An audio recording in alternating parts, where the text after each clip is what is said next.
पंजाब में टीएलपी को कलअदम करार दे दिया गया है और रिजवी बरादरान के गिर्द घेरा तंग कर दिया गया है और समझ से बाहर है कि कल उज़्मा बुखारी साहबा ने एक धुआंधार प्रेस कॉन्फ्रेंस की। उसमें उन्होंने बताया कि 1648 पुलिस एहलकार ज़ख्मी हैं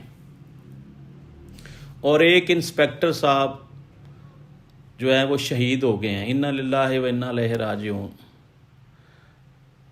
और ये क्यों नहीं बताया जा रहा नाज़रीन कि 11 अक्टूबर से, बल्कि ये 9-10 अक्टूबर से क्रैकडाउन जारी है, 16 अक्टूबर तक टीएलपी के कितने लोग शहीद हुए हैं, कितने लोग मारे गए हैं, टीएलपी के कितने लोग ज़ख्मी हैं जो हॉस्पिटलों में हैं। क्योंकि मैडम बता रही थी कि लाहौर के हॉस्पिटल भरे पड़े हैं।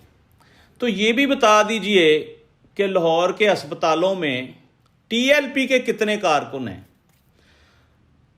एक मोहतात अंदाजे के मुताबिक हमने सर्वे किया मुरीदके का, जब ये सारा दंगा फसाद चल रहा था, मार कुटाई, लड़ाई झगड़ा, जलाओ घराओ, तो हमने वहाँ से लोगों से पूछा, वहाँ के रहने वालों से, कि कितने लोग आपने देखे हैं जो शहीद हुए हैं। तो मैं तादाद नहीं बता सकता, अनबिलीवेबल तादाद थी। अच्छा, ज़ख्मियों के बारे में पूछा, उन्होंने कहा जी, ईदी वालों ने कहा जी 150 बंदा तो हम वहाँ के मौजूदा सरकारी अस्पताल में खुद एडमिट करवा के आए हैं।